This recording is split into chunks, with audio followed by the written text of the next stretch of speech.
The Eclipse wasn't exactly a cruise liner, more like a floating junkyard with a vaguely homicidal atmosphere, ruled by the iron fist of Corsair Vex, a man who looked like he'd torn the head off a space bear just to make a fashion statement. You couldn't swing a dead cat without hitting one of his bootlicking lackeys, and with the air conditioning on the fritz, a dead cat would probably start to smell real fast. Vex, they called him, because his presence was as comforting as a persistent rash, Jackson muttered, threading his way through the throng of settlers in the ship's market. The market was generous. It was more like a bunch of people trading what little they had left after Vex's taxes, conducted with all the subtlety of a hangover. Jackson was one of the unlucky few who remembered the Earth days, back when laws mattered and people didn't have to kiss the boots of a madman to survive. But those days were gone, and in their place, a constant game of how long can you go without getting your teeth kicked in. The stakes were high. The rewards were non-existent. "Hey, Jax," a familiar voice called out. It belonged to Lyra, his partner in crime, emphasis on the crime. She pushed through the crowd, a small woman with a grin that promised trouble and frequently delivered. "Heard Vex is planning something big. You in?" Jackson snorted. "Does it involve getting shot at? Because I've got a busy schedule of not dying today." "Oh, come on, where's your sense of adventure?" Lyra's eyes twinkled with mischief. "Or did you leave it back on Earth with your ex's dignity?" "Left hers, kept mine in storage for occasions like these," Jackson retorted. "What's Vex got cooking this time?"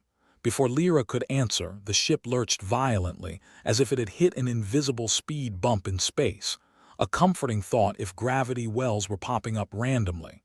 The lights flickered, casting everything in a sickly strobe. "What the hell was that?" Jackson asked, though he knew better than to expect a comforting answer. "Maybe the universe decided to take a shortcut through our misery," Lyra offered with a practiced nonchalance. The intercom crackled to life, Vex's voice dripping with the usual contempt. "Attention, esteemed passengers.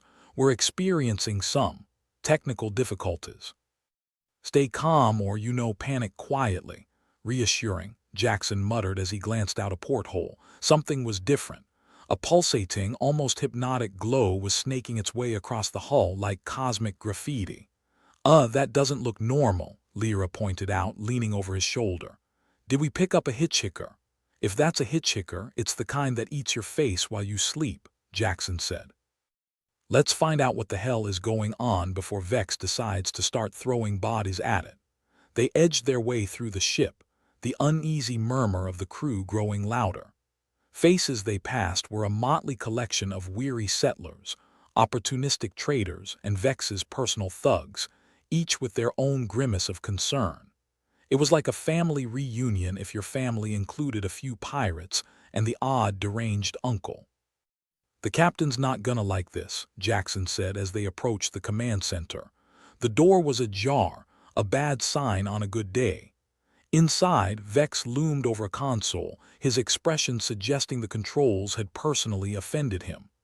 "Damn it," he barked, slamming a fist down and causing a nearby lackey to flinch. "What in the name of entropy is that thing?" Jackson coughed to announce their presence, not that Vex ever needed an invitation to start being unpleasant. "You planning to tell everyone what's going on, or is this a find-out-the-hard-way situation?" Vex turned, ice blue eyes narrowing. "You think I know any more than you do, Jackson? We're drifting in the ascent of nowhere, and now some interstellar crap decides to redecorate my ship." Lyra stepped forward. "We saw some kind of glow out there, like a giant nightlight on acid." "Yeah, and it's not improving my mood," Vex growled. "Whatever that is, it's crawling all over us like a bad rash." "It could be an alien life form," suggested a nervous engineer, who immediately regretted opening his mouth when Vex shot him a look that could peel paint. "Aliens? Seriously, as if I don't have enough problems," Vex spat. "Last thing I need is a bunch of ET turning this ship into their new vacation spot." Jackson felt a chill, and not just from Vex's attitude.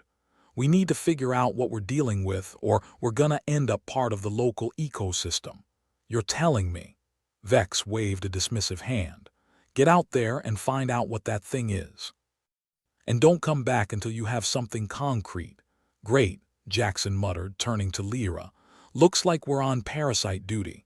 Could be worse, she said, trying to sound optimistic. At least we're not cleaning the toilets. Yet, Jackson replied as they headed for the airlocks, hoping they'd return with all their limbs attached. The maintenance bay was colder than a witch's heart, and the suits they had to wear weren't exactly haute couture. Jackson grumbled under his breath as he sealed his helmet, wondering if the suits were intentionally designed to make you feel like a claustrophobic sardine. Ready for a spacewalk? Lyra asked, her voice crackling through the comms. Born ready, Jackson lied. Well, born under duress, but who's counting? They stepped into the airlock, the hiss of depressurization whispering a list of things that could go wrong. The outer doors opened, revealing the cold void and their uninvited guest, a mass of shimmering tendrils, like a jellyfish having an identity crisis. Looks friendly, Lyra observed as they propelled themselves toward it. Think it's here to sell us insurance? If it is, I'm gonna need a better sales pitch, Jackson replied, eyeing the creature warily. Let's just get a sample and get the hell out. As they approached, the tendrils seemed to respond, curling and shifting, as if aware of their presence. Jackson reached out with a tool, a crude syringe meant to extract a chunk of whatever this thing was. The moment the tool made contact, the creature reacted, tendrils shooting out with alarming speed, wrapping around Jackson's arm. Lyra. Little help here, Jackson said, trying to keep the panic out of his voice. Hold still, she said, more professional than he felt. She sliced through the tendrils with a small laser cutter, leaving them writhing and retreating back into the main mass. Thanks, Jackson breathed, pulling away, a sample clutched in his hand.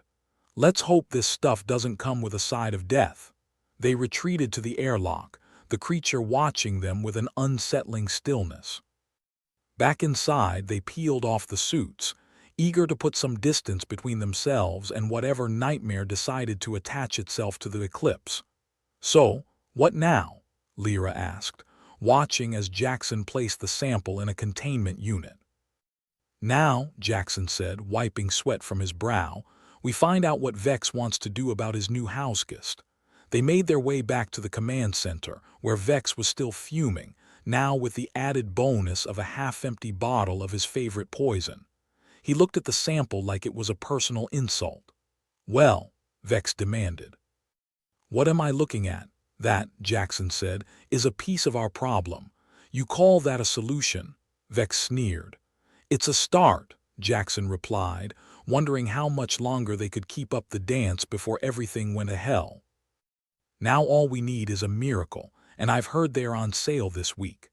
Just as Vex opened his mouth to retort, a series of alarms blared through the ship, followed by the chilling sight of Vex's trusted second-in-command convulsing on the floor. His skin bubbled as if something alive squirmed beneath.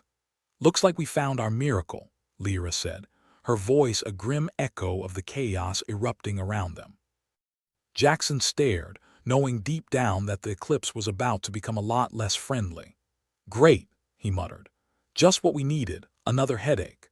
The command center was a chaos pot bubbling over, with Vex simmering in a stew of anger, disbelief, and a dash of why the hell am I surrounded by idiots. The ship's alarms blared like a banshee with a hangover, echoing the general mood of the crew. As Jackson watched, Vex's second-in-command lay twitching on the floor, practically a poster child for what not to do when encountering alien life forms. His skin was doing a pretty good impression of bubble wrap under pressure, which was high on no one's bucket list.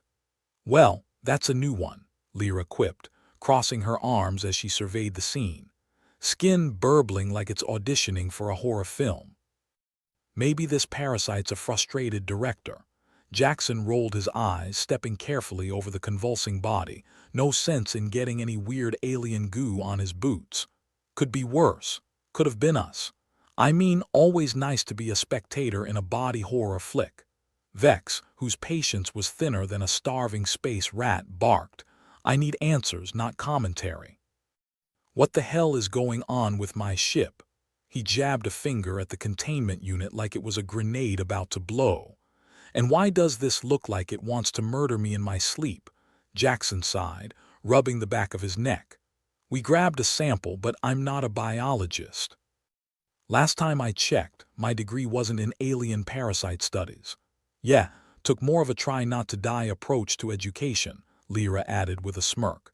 Vex glared at them, his face a portrait of fury framed with what little patience he had left.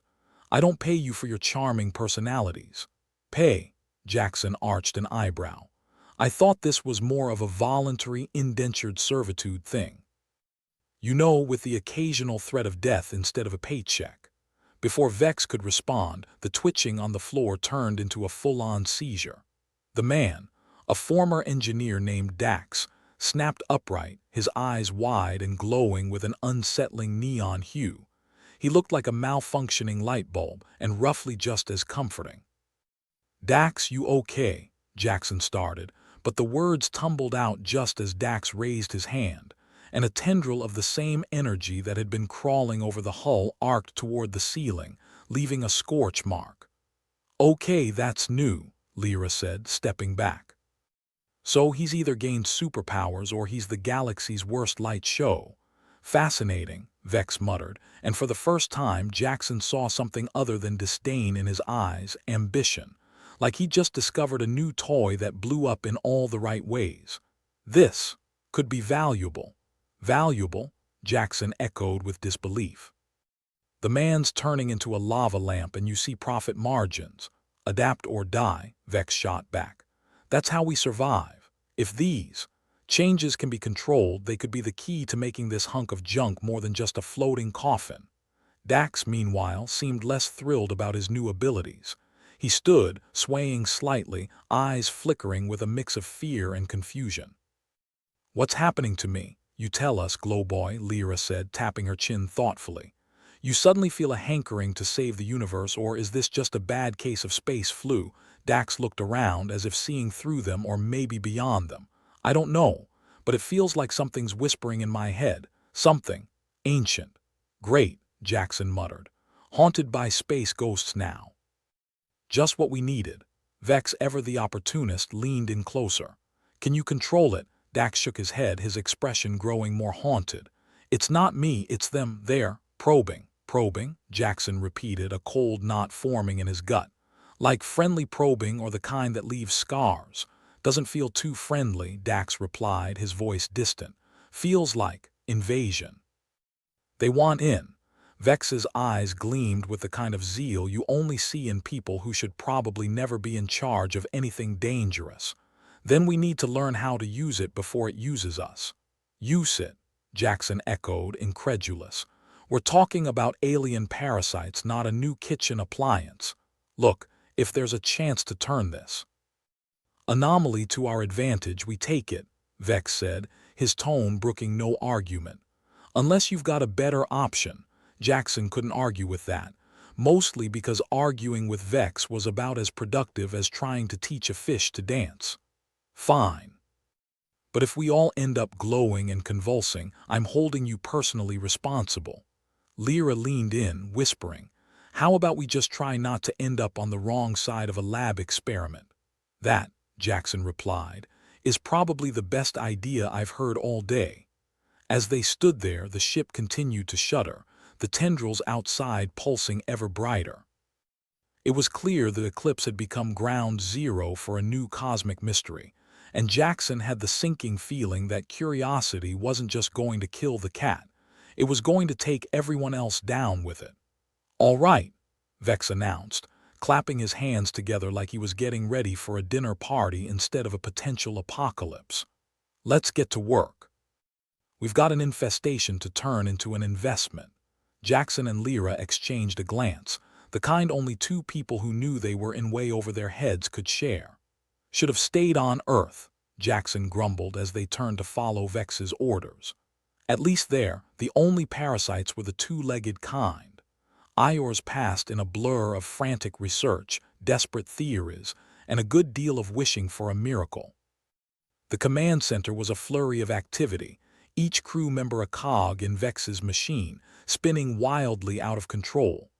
"So, how's our would-be superhero?" Lyra asked, nodding toward Dax, who was now strapped to a gurney, electrodes monitoring his vitals like he was auditioning for Frankenstein's monster. "Stable," Jackson replied, squinting at the monitors. "Or as stable as anyone can be with glow-in-the-dark skin and a penchant for zapping things. Think Vex will actually manage to harness this?" Lyra mused, doubt thick in her voice. "Vex," Jackson snorted. "He'd try to harness a black hole if he thought it would boost his bottom line." Lyra shook her head, smirking. "You know, there's a saying about playing with fire." "Yeah," Jackson looked up. "Something about getting burned." "Yeah, and then there's the one about being too stupid to know when to stop playing." Just then, a loud crack echoed through the room, cutting through the tension like a blade. The ship groaned, the sound of metal warping filling the air like the last gasp of a dying beast. "Now what?" Jackson muttered, lunging for the nearest console.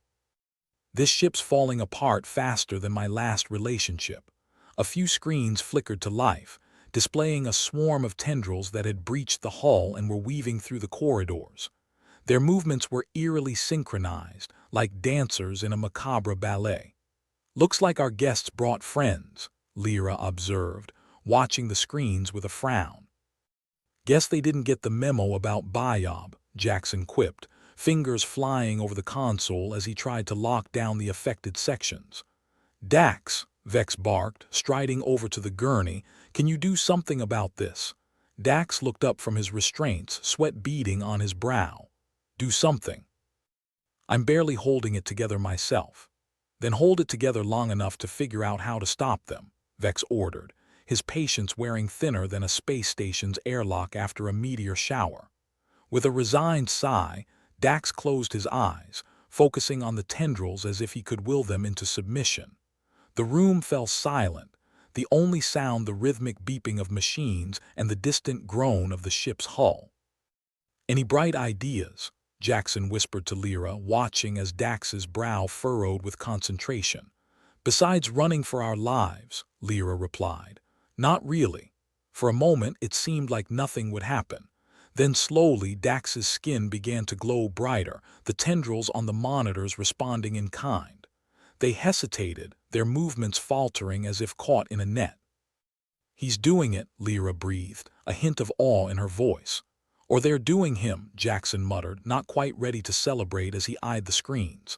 The tendrils seemed to be pulling back, retreating from the corridors they had invaded. Dax let out a ragged breath, his glow dimming as he slumped back against the gurney. I think I bought us some time." "Time," Vex repeated, a predatory gleam in his eyes. "That's exactly what we need." Jackson couldn't help but wonder what Vex planned to do with his newly acquired time, or how long it would be before they all paid the price for this bizarre alliance with alien forces. But for now, they had a moment of respite, however fleeting it might be. The eclipse was still far from safe, but at least it wasn't about to be turned into an alien buffet just yet. "Guess we live to fight another day," Lyra said, a wry smile tugging at her lips. "Yeah," Jackson agreed, though his own smile felt more like a grimace. "But next time, let's try not to rely on space ghosts for backup, huh?" With a nod, they turned back to the chaos, ready to face whatever fresh hell awaited them. After all, in a place like the eclipse, trouble was never really gone, just hiding in the shadows, waiting for the right moment to strike. Jackson had never been a fan of chaos, especially not the kind that involved alien parasites and a ship that seemed to have a personal vendetta against stability. Yet here he was, smack dab in the middle of the eclipse's latest descent into madness, and he couldn't help but feel like the universe was playing some cosmic joke at his expense. "Tell me again why we're not jumping ship," he asked Lyra as they navigated the crowded corridors, dodging crew members who looked just one bad decision away from starting a panic-fueled stampede. "Because we enjoy living dangerously," Lyra replied, her voice dripping with sarcasm. "And because Vex would probably hunt us down and use our skins as motivational posters." "Ah, right," Jackson muttered. "I do love a good skin poster.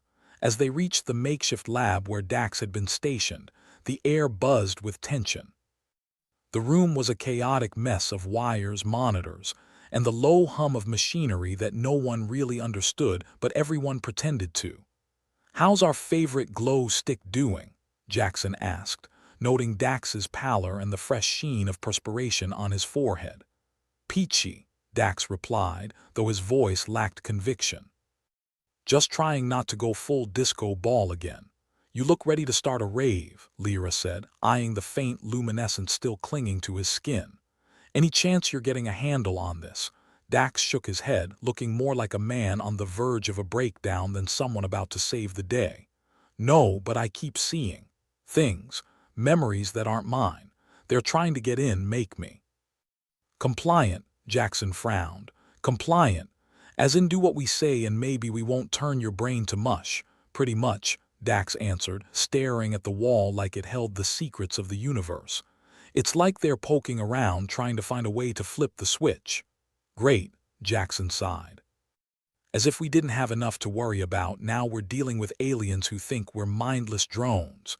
"Hey, some of us are mindless by choice," Lyra quipped, though her smile didn't quite reach her eyes.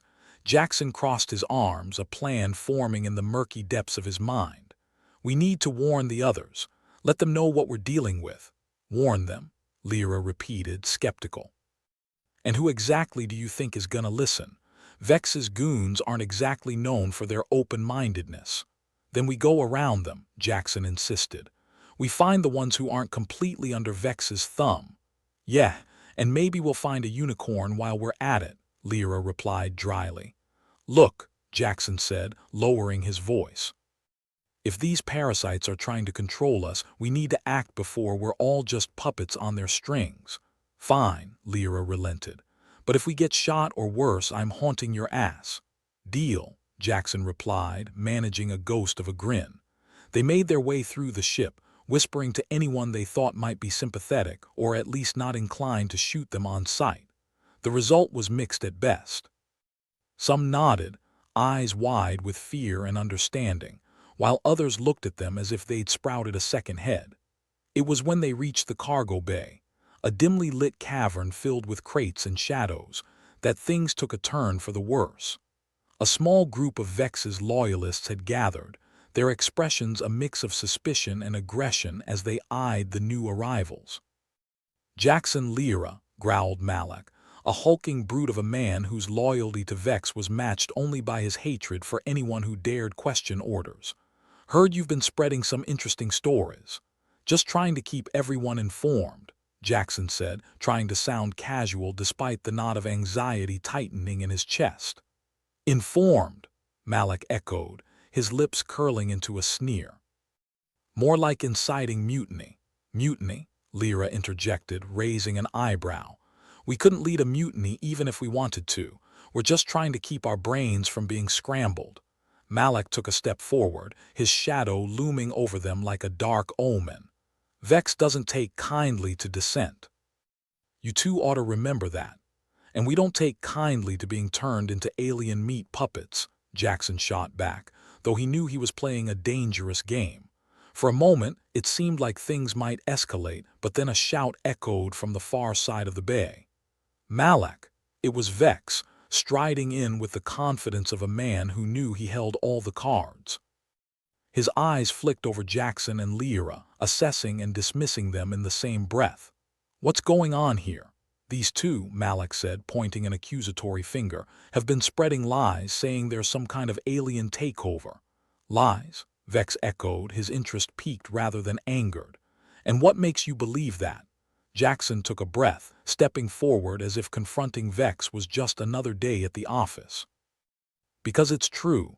The parasites are trying to control us. Dax has been experiencing it firsthand." "Dax," Vex said slowly, considering. "Bring him here." The command was obeyed with the efficiency of a well-oiled machine, and soon Dax was standing before them, looking like he'd rather be anywhere else in the universe.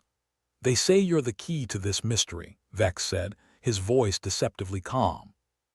"Is that so?" Dax hesitated, then nodded. "I can feel them trying to get in. They're looking for a way to take over.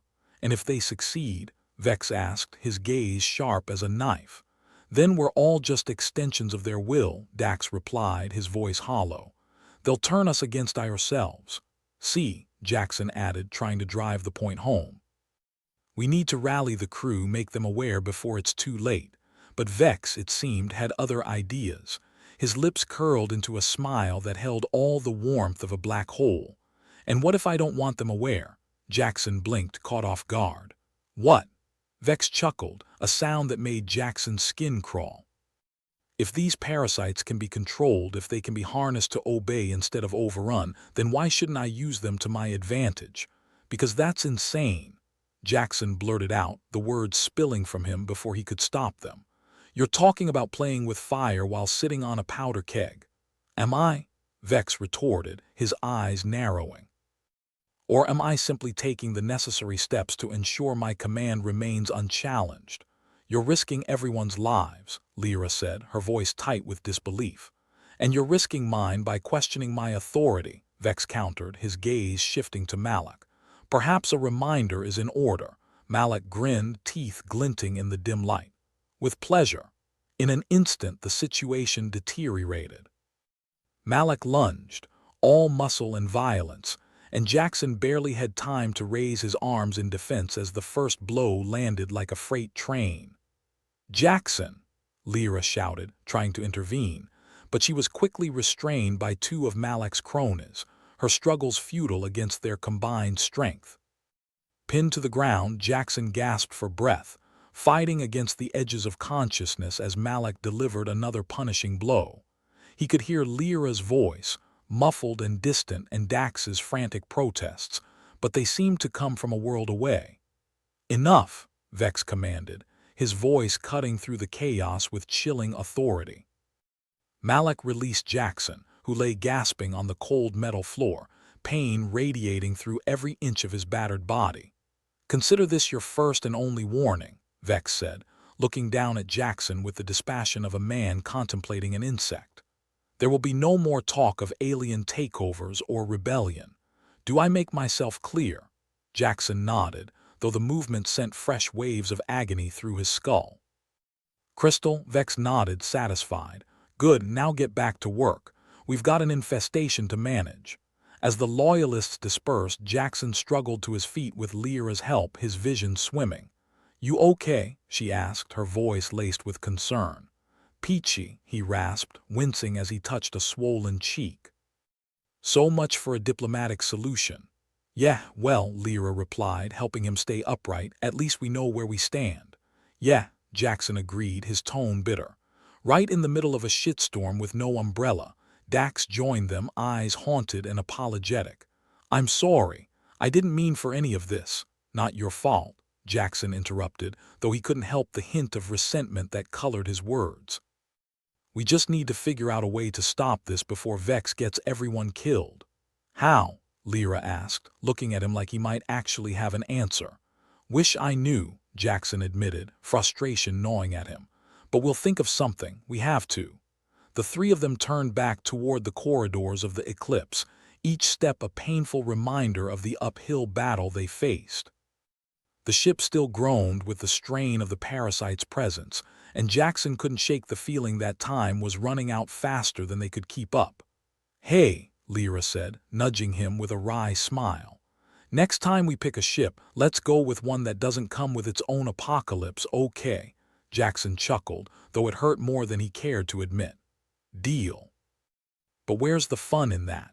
Despite the bruises and the blood, the threat of alien control hanging over their heads, and the knowledge that Vex would stop at nothing to maintain his grip, Jackson found a small spark of hope.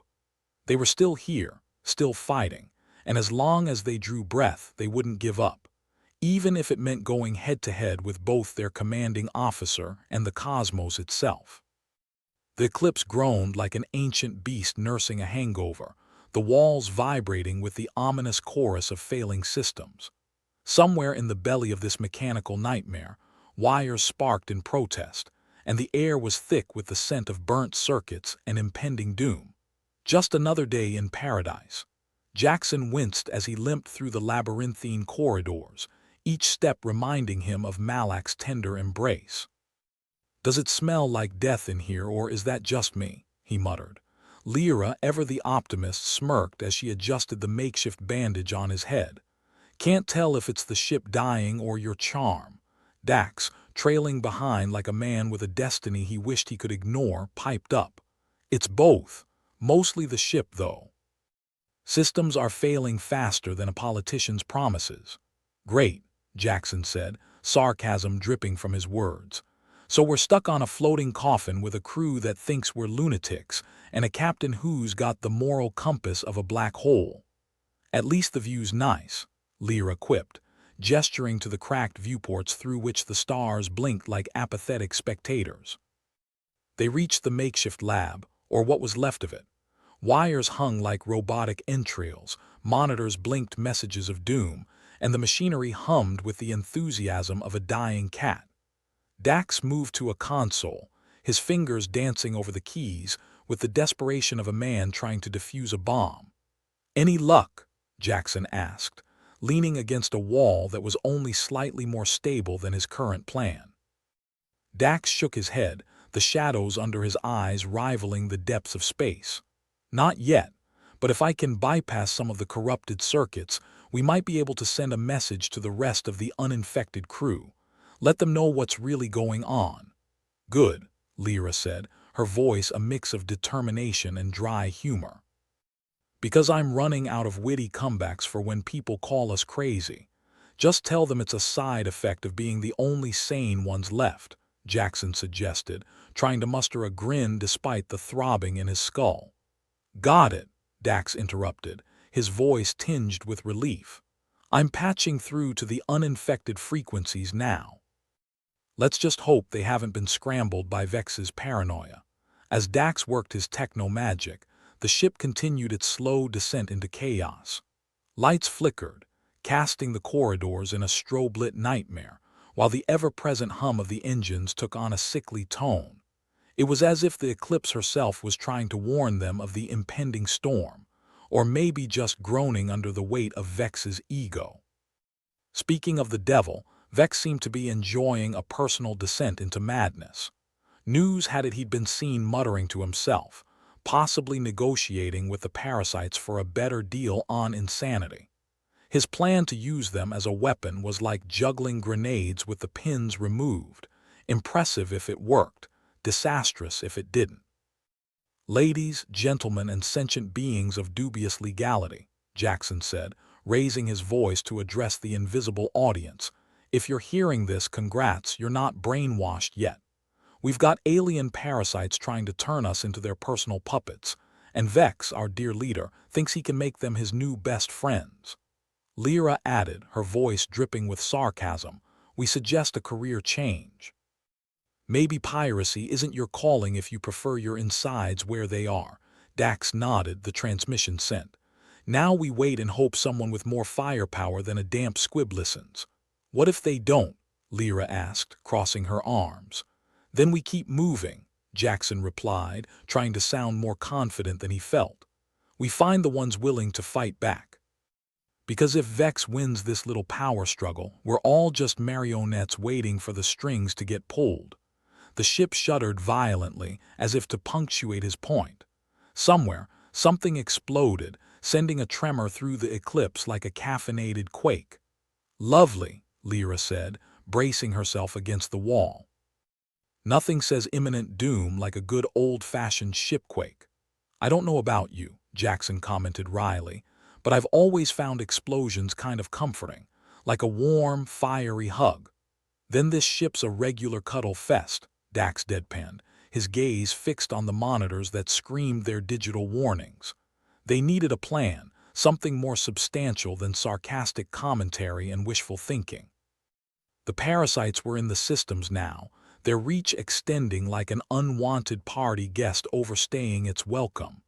Vex couldn't see past his own ambitions, and if the crew fell under the aliens' thrall, the Eclipse would become a flying graveyard.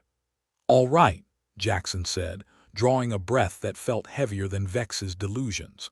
"We need to make some noise. Find a way to disrupt the parasite's control, or at the very least buy us time." "And how do you propose we do that?" Lyra asked, eyebrow raised in that familiar blend of skepticism and curiosity.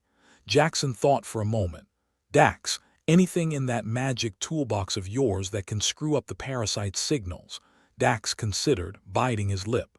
There's a frequency disruptor I was working on.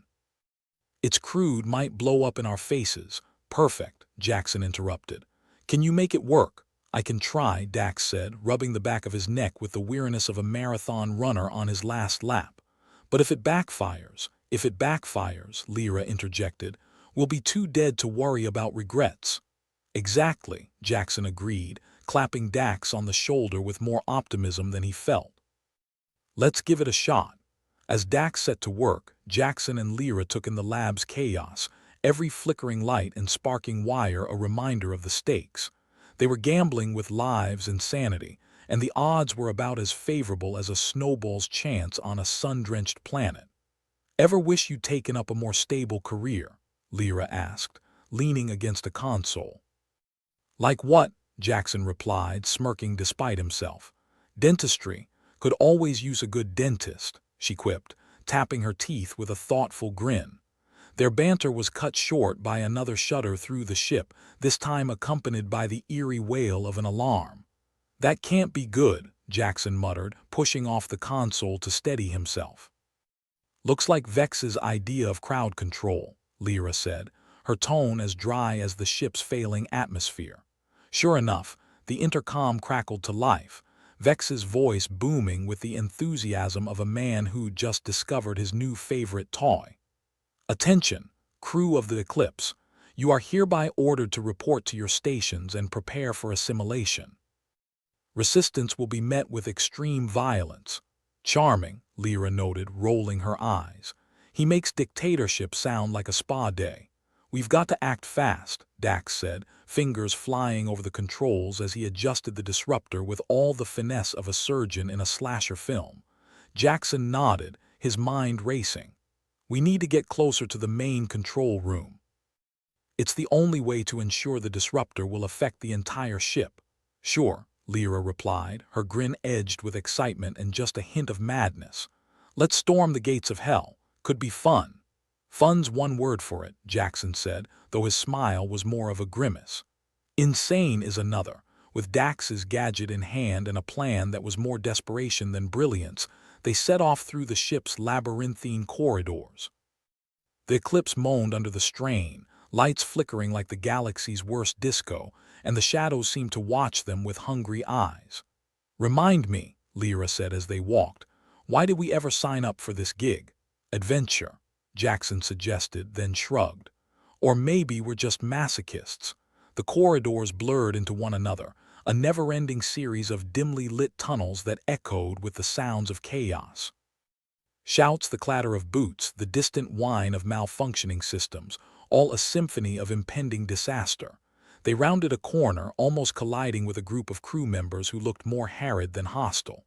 Jackson raised his hands in a placating gesture. Easy, we're on your side. One of the crew, a woman with a no-nonsense haircut and eyes like sharpened steel, nodded. We heard your message. We're not keen on becoming alien zombies. Glad to hear it, Lyra said, relief in her voice. We're planning to disrupt the parasite's control. Could use some backup. Steel Eyes glanced at her companions, a silent conversation passing between them. We're in. Better to go down fighting than become meat suits for alien overlords. That's the spirit, Jackson said, feeling a flicker of hope. Let's make some noise. With their ragtag group growing, they pushed towards the control room, each step taking them closer to either salvation or destruction. The ship seemed to sense the tension, groaning like a weary beast, its lights flickering as if in anticipation. Ever feel like the universe is out to get you? Lyra asked, her voice a mix of humor and resignation. Jackson chuckled. Every damn day. As they approached the control room, the signs of Vex's madness were palpable. Guards posted at the entrance looked more like they were attending a wake than on active duty, their expressions one of grim determination. Here goes nothing, Jackson muttered, stepping forward with the disruptor held like a talisman against the darkness. Lyra and the others flanked him, their expressions a mix of fear and resolve. No turning back now. With a nod to his companions, Jackson activated the disruptor, the device humming to life with a sound like an angry wasp. The room erupted into chaos, guards scrambling as the disruptor's frequency pulls through the ship, a discordant note in the Eclipse's dying symphony. Screams echoed off the walls, some human, others not. Lyra grinned, the thrill of the fight in her eyes. "It's working." "Yeah," Jackson replied, his voice barely audible over the din. "But for how long?" The disruptor's effect spread like wildfire, the ship's systems flickering in response. For a brief, shining moment, it felt like they might actually pull this off. Then, predictably, everything went to hell. The control room's doors burst open and Vex strode in, eyes wild, his face a mask of fury. "You dare defy me," he bellowed, voice echoing with an authority that bordered on madness. "Sorry, forgot to RSVP to your coop," Lyra shot back, her tone defiant. Vex sneered, waving a hand at his guards. "Seize them." But the disruptor had done its job, sort of. The guards hesitated, confusion etched on their faces as the parasite's hold wavered. Jackson seized the moment, lunging forward with a desperation born of survival. "Now!" he shouted, his voice cutting through the chaos. The crew surged as one, a tide of resistance fueled by the hope of freedom. Vex, caught off guard by the sudden rebellion, staggered back, his confidence shaken. "Keep it up!" Jackson yelled, the thrill of the fight coursing through him. They pressed the attack, determination and desperation lending them strength. Every blow, every step forward was a victory against the darkness that threatened to swallow them whole. But Vex wasn't done. Regaining his composure, he lashed out, a furious whirlwind of rage. "You think you can stop me?" he roared, his voice a tempest. Jackson had just enough time to duck as Vex charged, the captain's attack as relentless as his ambition. "Give it up, Vex," Jackson shouted between blows. "Your plan's falling apart." "Never." Vex spat, his eyes wild with a madness that refused to yield. The battle raged around them, the chaos of the control room mirrored in the chaos of their fight. But for the first time, Jackson felt a glimmer of hope. They weren't alone and they weren't helpless. Together, maybe they could save the Eclipse or die trying. Either way, they'd go down fighting. And in this universe, that was as close to a victory as anyone could hope for. Dax stared at the mess that was his frequency disruptor, now as fried as the ship's circuits. "Well, that went better than expected," he muttered, glancing at the tangled wires with the sort of disappointment reserved for overpriced food deliveries that arrive half-eaten. "It's not a complete catastrophe until someone loses a limb," Lyra quipped, though her smile flickered like the failing lights. "Great," Jackson replied. "Who wants to put money on which one of us gets unlucky first?" Dax shook his head, trying to focus on the task at hand. "Repairs, not gambling." His fingers were slick with sweat as the ship's alarms blared their eerie symphony. "We've got to get out of here before Vex regroups," he said, chucking the useless disruptor aside. But just as he spoke, a sound like a dying beast echoed through the corridors. A sound that meant one thing. Vex was back on his feet, metaphorically at least, and he was not a fan of their impromptu redecorating. "Looks like the boss man's waking up," Jackson noted, checking his sidearm like it was the last line of defense between him and a very messy end. "Time to make ourselves scarce before Vex decides to turn this into a murder mystery party," Lyra suggested, her eyes darting to the nearest exit. Their ragtag group, motley and desperate, scuttled through the corridors like rats avoiding a sinking ship's captain. Behind them, the sounds of chaos were escalating, a prelude to the kind of horror stories old spacers told over cheap drinks. Steel Eyes, the no-nonsense crew member who joined them, led the way with a focus that Jackson envied. "The escape pods are 2 decks down," she said, pointing with authority that brooked no argument. "We get there, we get out. Assuming those tin cans are still operational," Jackson muttered.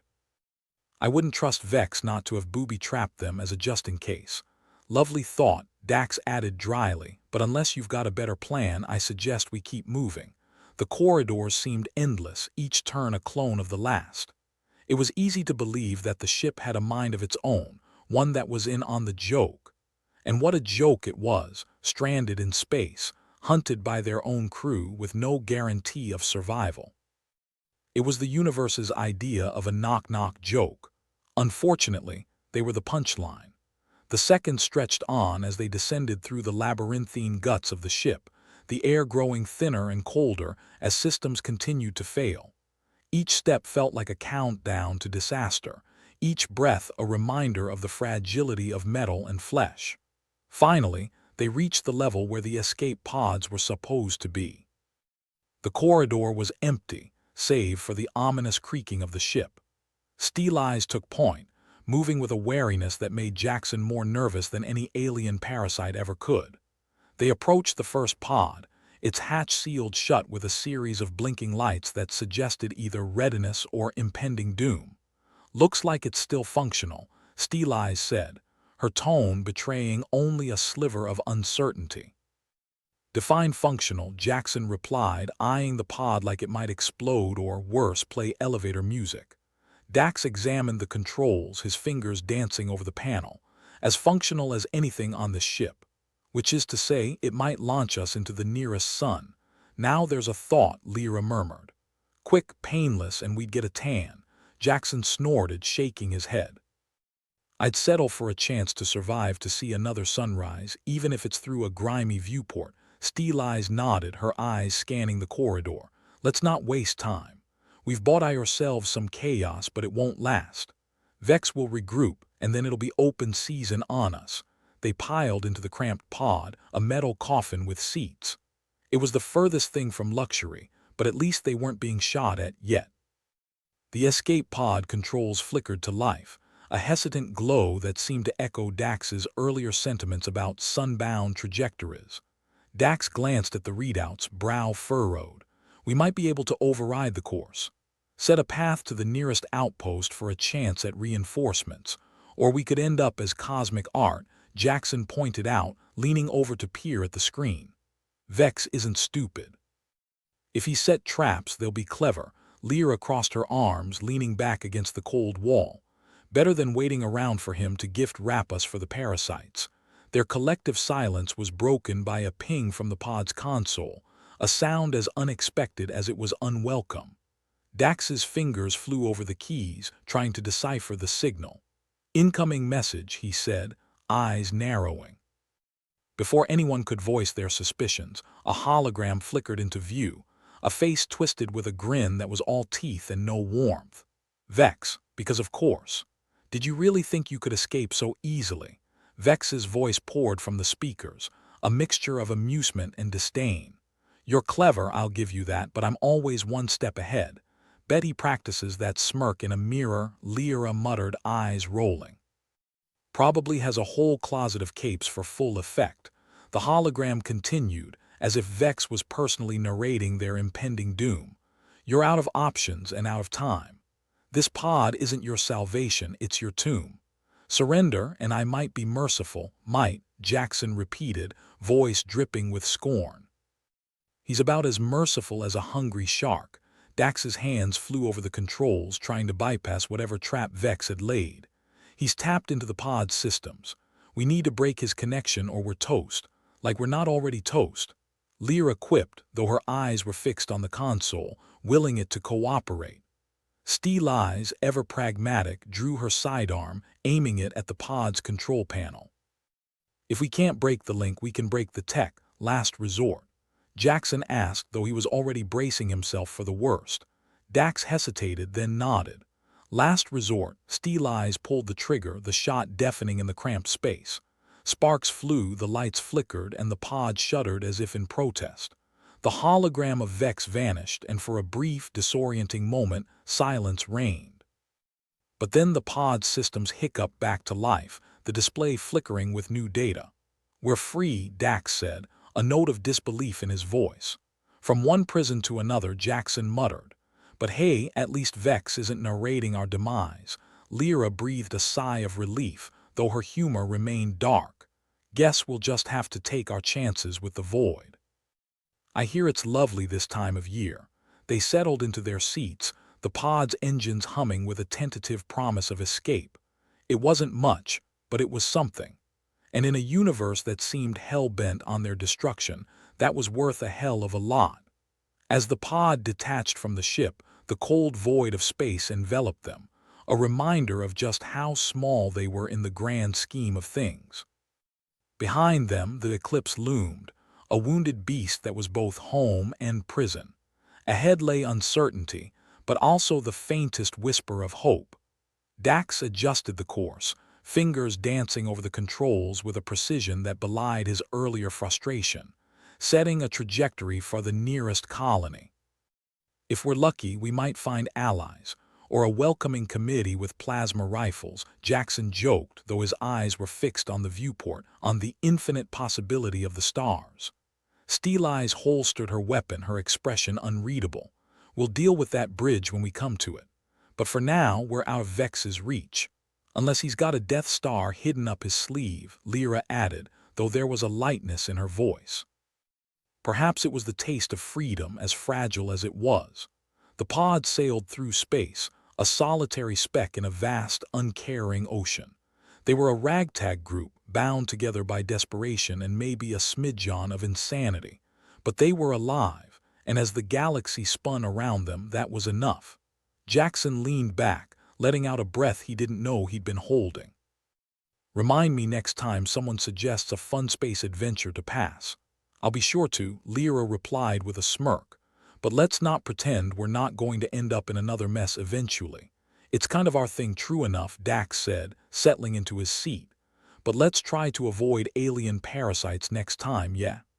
I think I've had my fill. Steel Eyes looked at each of them, a glint of admiration in her eyes.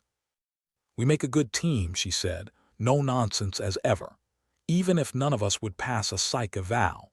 Here's to being dysfunctional, Jackson said, raising an imaginary toast. As the pod drifted into the unknown, there was a sense that maybe, just maybe, they'd find a way through this nightmare. Or at the very least, delay the inevitable for a little longer. And in a universe that seemed to delight in cruelty, that was enough reason to keep fighting. So, who's got a plan? Lyra asked, leaning back like she was waiting for someone to offer her a cocktail instead of a lifeline. Planning's for the prepared, Jackson replied. We're more of the act now, regret later type. Steel Eyes tapped her fingers against the armrest, her usual stony demeanor cracking just a touch. We need a real solution, not just another mad dash. Mad dashes are underrated, Dax quipped, his eyes glued to the flickering controls, chasing ghosts in the machine. But I might have found us a rabbit hole to tumble down. I hope it's not another dead end, Jackson said, trying not to let his skepticism spill all over the threadbare hope Dax was dangling. Think positive, Dax quipped.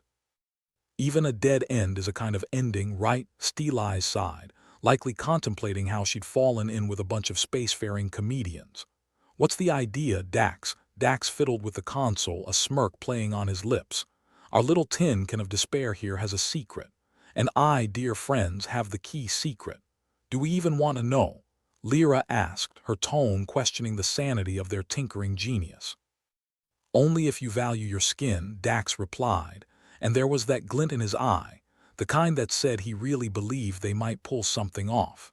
There's a hidden chamber with tech that could disrupt the parasite's control. Convenient, Jackson muttered. Like an ancient gift shop no one bothered to loot. More like a bomb shelter, Dax retorted, fingers flying over the controls. It's buried in the old storage bay behind a wall that's more rust than metal, great. So we just stroll in, grab some ancient gizmos and save the day. Lyra asked, raising an eyebrow. Sounds too easy. Which means it's not. Nothing's ever easy, Jackson agreed, his mind already running through the potential hazards. But it's a shot. Steel Eyes stood, her decision made. Then let's not waste time. We'll need every second before Vex decides to invite himself over for tea and dismemberment. With the pod now their temporary sanctuary, the group set to work, each falling into their roles with practiced ease. Jackson and Lyra checked their scant supplies, tools, weapons, and anything that might keep them alive a few minutes longer. Got a feeling this is going to be one of those last stand moments, Jackson said, testing the weight of his sidearm. If we're making a last stand, Lyra noted, I require a better soundtrack. Put in a request with the universe, Dax suggested. Maybe they'll throw us a bone. Steeleyes kept her eyes on the viewport, watching for any sign of Vex's inevitable retribution. Her presence was a steady anchor amidst the chaos, but even she had her limits. If we're going to do this, we need to do it fast, she said, urgency threading through her words. Once Vex catches wind, he'll throw everything he's got at us. Like he's not doing that already, Jackson replied. This'll just be the cherry on top of his explosive sundae, Lyra chuckled, though it was laced with a healthy dose of nerves. I hope he chokes on it. Their banter was a fragile shield against the encroaching doom, but it was enough to keep them moving.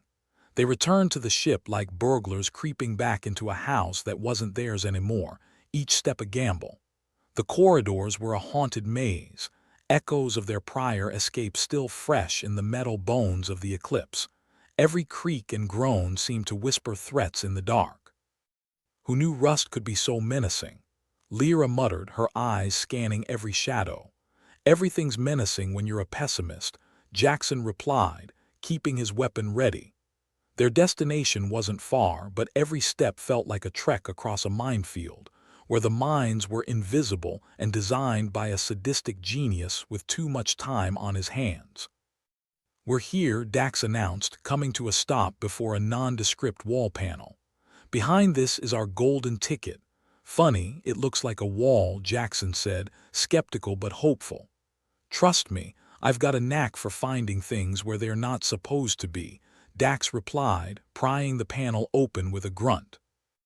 The hidden chamber revealed itself with a mechanical sigh, the door sliding aside to expose a cache of tech that shimmered with potential, and a fair bit of ominous mystery. Well, aren't you a sight for sore eyes, Lyra said, her gaze sweeping over the room. And here I was expecting dust and disappointment. Dax stepped inside, eyes alight with a mix of excitement and caution. It's a treasure trove of old human ingenuity. And this, he pointed to a device that looked part radio, part arcane artifact, is exactly what we need. Steeleyes approached, her expression a mix of relief and practicality. If it works, this stuff is old but solid. Like an ancient toaster that still does its job, Dax replied, already setting to work on the device. It should jam the Parasite signals long enough for us to get the upper hand. Jackson leaned against the wall, keeping watch. I don't know. I've seen what happens when toasters go rogue. Let's hope this one doesn't make toast out of us, Lyra added, though her eyes were fixed on the tech with a gleam of hope. Time was not their friend, and every second spent fiddling with ancient gear was a second closer to Vex's inevitable retaliation. But with Dax working his magic, their odds were slightly less abysmal than before. I can't believe we actually have a chance, Jackson said, his tone more incredulous than optimistic. Don't jinx it, Lyra warned. We've got enough bad luck without inviting more. Steeleyes nodded, her focus unyielding. Let's just get this done and out. Just as the device sputtered to life, a crackling hum that resonated with power and promise, the ship's speakers flared to life, an unwelcome symphony of Vex's voice echoing throughout the corridor. Well, well, what do we have here? A little band of rebels thinking they can outsmart me. Vex's voice was a taunt, smooth and dripping with malice. I must say I'm almost impressed. Here comes the villain's speech, Jackson muttered, rolling his eyes. Lyra shook her head, a smirk tugging at her lips. Does he practice these in front of a mirror? Probably has an audience of mirror clones, Dax muttered, tapping at the device with urgency. I've been watching you, Vex continued, as if he was conducting his own twisted opera. And now I've prepared a fitting encore just for you. Steeleyes moved to the door, her eyes scanning the hallway. He's coming. We need to leave now. Dax finished his adjustments, the device humming with potential. This should give us the edge we need. Just hope it doesn't blow up in our faces, optimism from Dax. Must be our lucky day, Lyra quipped, though there was a tension in her voice that betrayed her nerves. "Let's not bank on luck," Steel Eyes said, ushering them back down the corridor. "This is a fight we can't afford to lose." The group retreated, the device clutched tightly in Dax's arms like a lifeline. Their steps echoed in the hollow ship, a reminder of all the ghosts they'd left behind. As they made their way back to the escape pod, the ship began to shift, the vibrations beneath their feet unsettling as if the eclipse itself was deciding whether to side with them or their pursuer. "Feels like the ship's coming alive," Jackson noted, his tone a mix of curiosity and dread. "Or dying," Lyra replied, glancing at the flickering lights with unease. "Either way, it's not our problem if we get out of here," Dax said, though his grip on the device was white-knuckled. Steel Eyes kept her pace brisk, her focus unyielding. "Let's hope Vex's parting gift isn't waiting for us at the pod." But hope was a fickle thing, and as they neared their makeshift sanctuary, Vex's final assault revealed itself with all the subtlety of a sledgehammer. "Looks like we've got company," Jackson said, raising his weapon as the corridor ahead filled with Vex's lackeys, each one looking meaner and more determined than the last. "Never a dull moment," Lyra muttered, taking her place beside him. Steel Eyes assessed the situation, her mind already calculating angles, cover, and the best way to turn the odds in their favor. "Time for one last show." Dax kneeled, setting the device between them all, fingers poised over the activation switch. "Let's hope this thing does what we need." As the goons advanced, weapons at the ready, Vex's voice echoed once more, taunting them from every corner. "Surrender now, and I might let you live long enough to see how hopeless your little rebellion really is." "Fat chance," Jackson replied, his voice steady despite the looming danger. "Let's see how you like a taste of your own chaos," Dax said, pressing the button with a confidence that bordered on reckless. The device activated with a pulse that rippled through the corridor, a wave of dissonance that sent Vex's forces reeling. Weapons misfired, systems short-circuited, and confusion spread like wildfire. "Now's our chance," Steel Eyes shouted, leading the charge through the chaos. With Dax's device wreaking havoc on Vex's control, the group pushed forward, their path suddenly clearer, the odds tipping ever so slightly in their favor. But even with the Parasite's grip weakened, Vex wasn't one to go down without a fight. The ship shuddered, a final act of defiance as they reached the pod, the way back to the universe beyond. Get in," Steel Eyes urged, the urgency in her voice cutting through the din. They piled into the pod, the door sealing shut behind them with a finality that was both terrifying and reassuring.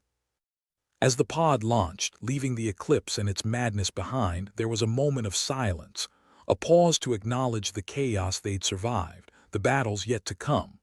"Well, that was fun," Lyra said, her voice thick with irony. "Define fun," Jackson replied, slumping into his seat, every muscle aching.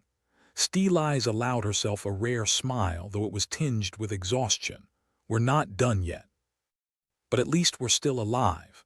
Dax nodded, cradling the device that had turned the tide. "And maybe, just maybe, we've got a fighting chance." As they drifted into the void once more, the stars beckoned them onward, a reminder that in a universe of uncertainty, all they needed was one moment of brilliance to light the way. The escape pod had the unnerving durability of a cockroach, but none of the charm.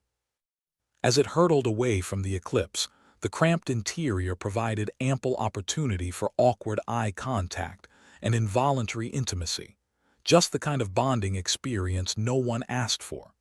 The motley crew of survivors settled into their seats, each one nursing bruises more emotional than physical. Dax was still clutching his makeshift miracle worker, the frequency disruptor, like it was a newborn baby with the power to belch fire. He'd done it, turned the tide with a piece of ancient tech that looked like it belonged in a thrift store. Not that there were any left after Vex's economic policies. "Anyone else feel like the universe just gave us a participation trophy?" Jackson grunted, rubbing the back of his neck as if trying to erase the tension with sheer willpower. "At least we're still in the game," Lyra replied, unwrapping a stick of gum she'd found in a pocket. No one's handing out medals for dying in style. Speak for yourself. I bet Vex had a whole display case for that sort of thing, Dax mused, his fingers idly tracing the contours of the disruptor. It hummed softly, a comforting reminder that for once, Tech had sided with the underdogs. Steel Eyes, the ever-watchful sentinel, kept her gaze out the viewport, eyes scanning for threats real or imagined. She didn't trust easy victories, and why should she? They were usually preludes to spectacular backfires. Let's not start writing our memoirs yet, she said, her voice the kind of cold that suggested she'd be unbothered by a walk on the ship's exterior. This isn't over until Vex's lackeys are picking space dust out of their teeth. It was a fair point.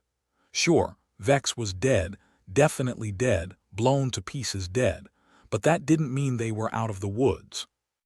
His loyal henchmen might still be lurking around, waiting for a chance to avenge their dearly departed dictator. The pod's communications console crackled to life, spewing static like a cat coughing up a furball. Dax fiddled with the controls, grimacing at the ancient interface.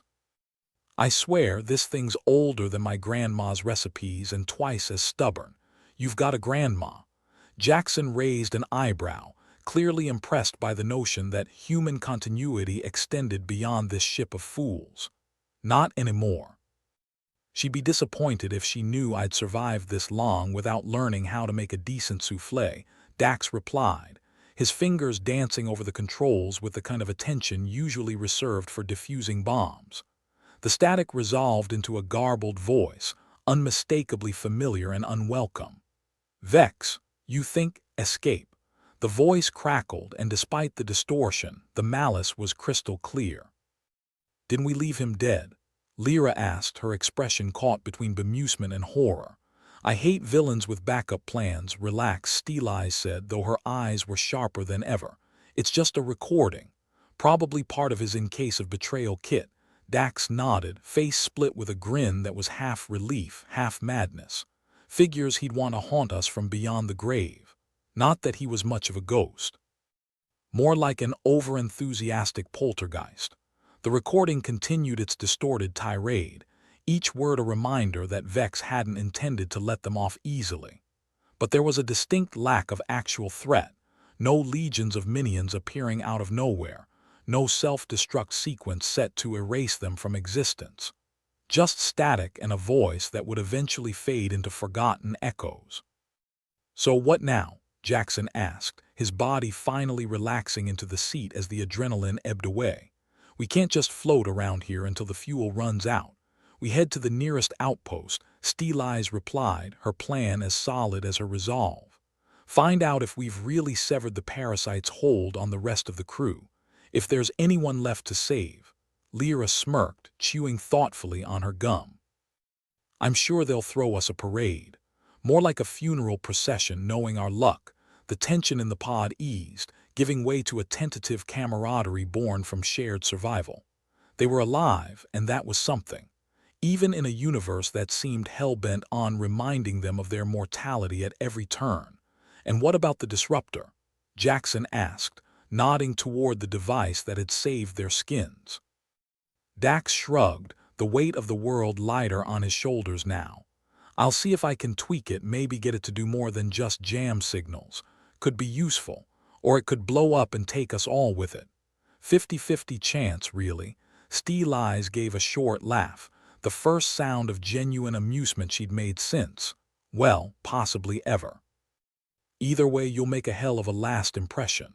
The pod continued its journey through the inky expanse, a tiny bastion of life against the vast, indifferent void.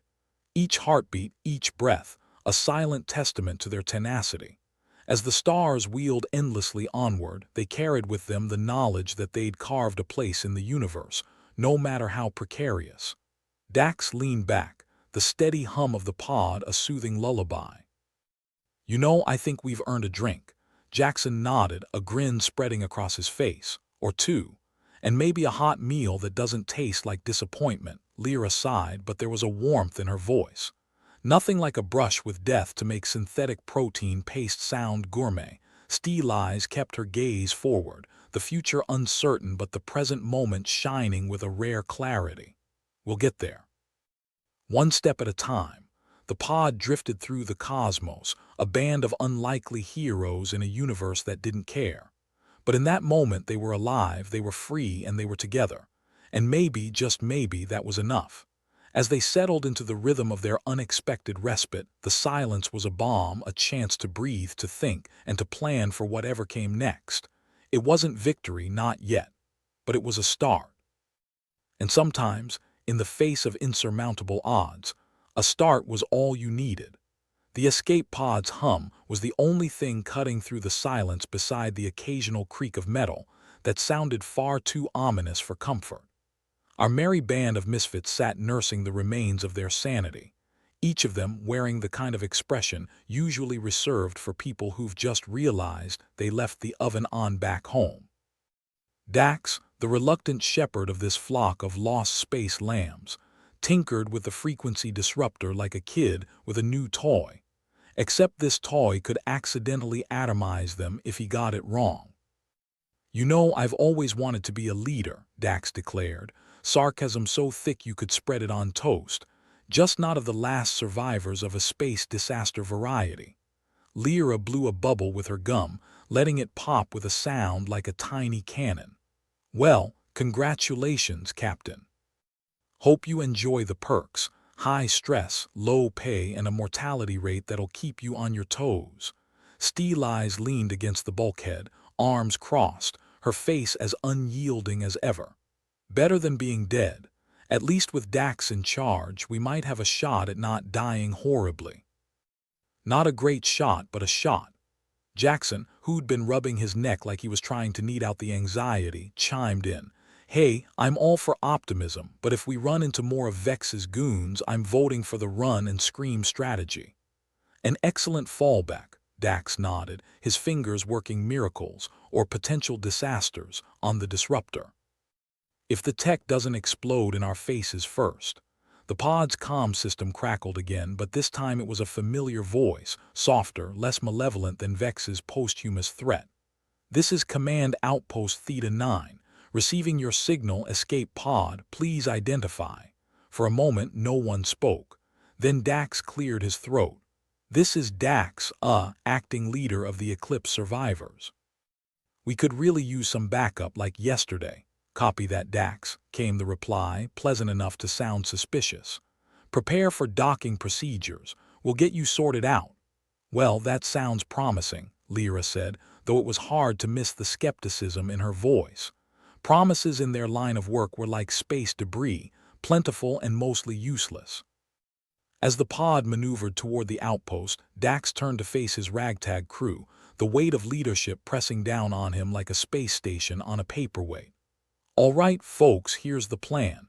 We play nice, get help for the crew still on the Eclipse, and try not to start any diplomatic incidents." Steel Eyes raised an eyebrow. "That last part might be tricky considering our track record." Jackson smirked. "Come on, how hard can it be? Just smile, wave, and don't mention the part where we blew up Vex. Easy." The docking was smoother than expected, the pod latching onto the outpost like a leech seeking a fresh meal. Once they were secure, the crew disembarked, stepping into the outpost with cautious optimism. The place was a flurry of activity, a mix of diverse species, all bustling with purpose, none of them paying much mind to the newcomers. A uniformed officer approached, her face one of practiced neutrality. "Welcome to Theta 9, I'm Officer Marlowe. Heard you had a run-in with some bad business. We'll see what we can do to help." Dax, feigning a confidence he didn't feel, nodded. "Appreciate it. Just looking to get some rest and resupply. Maybe some intel on any surviving crew from the Eclipse." Marlowe glanced at a datapad, her expression giving nothing away. "We've picked up a few signals from your ship. Looks like the parasites are mostly neutralized, but you've still got survivors down there. We can send a team to assist." A collective sigh of relief escaped the group. Even Steel Eyes allowed herself a small nod of acknowledgement. "Guess we're not the only ones with a lucky escape." Officer Marlowe gestured for them to follow. "Let's get you checked out first. Medical's this way." The walk to the medical bay was punctuated by Lyra's under-the-breath commentary. "Think they'll have actual food here, or just more paste? I've had enough to last a lifetime." Jackson chuckled. "Don't get your hopes up. Last time I was at an outpost like this, the highlight was something they called protein surprise. Spoiler, the surprise was it didn't taste like protein. In the medical bay, they were poked and prodded by a team of medics who exhibited the bedside manner of a hungry bear. It was efficient, if not comforting. As they received a clean bill of health, Dax couldn't help but feel the enormity of their situation settling on his shoulders like an unwelcome coat. After the checkup, they regrouped in a small lounge area. Steel Eyes wasted no time cutting to the heart of the matter. "We need a plan. If we're going to reclaim the Eclipse and the crew, we have to be smart about it." "Agreed," Dax said, rubbing his temples. "We can't just waltz back in and hope for the best. We need allies, resources, something that gives us an edge." Lyra tapped her chin, her gaze distant. "Think there's anyone left on the Eclipse who'd join us? Or are they all too brainwashed by Vex's nonsense?" "Could be both," Jackson said. "But if I know anything about survival, it's that people will follow whoever offers the best chance of staying alive." Steel Eyes nodded. "Then we make sure they know that's us." They spent the next few hours strategizing, hammering out details with the kind of precision that only desperation can inspire. They'd need to convince the outpost to lend them more than just a sympathetic ear and some medical supplies. A fleet, or at least a few ships, would be a good start. When Officer Marlowe returned, Dax steeled himself. "We've got a plan to reclaim our ship. We'd appreciate any support you can provide." Marlowe listened, her expression inscrutable, then finally spoke. "We can offer a couple of freighters and some personnel. It's not much, but it's better than going in with nothing but good intentions." "Good intentions are worth squat out there," Lyra muttered, but there was gratitude in her eyes. Jackson clapped a hand on Dax's shoulder. "Looks like you're not a terrible leader after all." Who knew? As they prepped for departure, there was an air of uneasy anticipation. They were heading back into the lion's den, but this time they had a plan, however thin it might be. The freighters were ready, crewed by volunteers who either believed in the mission or simply craved a break from monotony. Dax stood before his assembled crew, such as it was, and took a deep breath. "All right, folks. We go in, we get our people, and we get out. And if we can stick it to Vex's ghostly fingerprints in the process, even better." Steel Eyes gave a rare smile, an expression as fleeting as a comet but twice as bright. "Let's make sure it's a ghost story no one forgets." With the plan set into motion, they climbed into their respective vessels, the realization that they were heading back into danger settling over them like a shroud. Even so, it was shrouded in determination, not despair. They were heading back to reclaim not just a ship but a future. As the freighters and their newly acquired allies launched from the outpost, the stars once again became their guiding lights. But this time they weren't just drifting aimlessly. They had a destination, a purpose, and a grim resolve that transformed fear into fuel. It was a long shot, a desperate gamble. But then, if life had taught them anything, it was that the best stories often start with a reckless decision and a healthy disregard for the odds. As the Eclipse loomed into view, a familiar silhouette against the void, Dax couldn't help but grin. They were coming back, and this time they were taking everything, even if they had to fight tooth and nail for every inch. "Let's show them what happens when you cross a bunch of stubborn survivors," he said, his voice echoing with a fierce determination that lit up the dim confines of the cockpit. The rest of the crew shared a look, a mix of apprehension and excitement.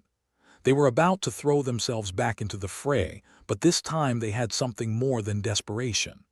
They had hope, and maybe, just maybe, a fighting chance.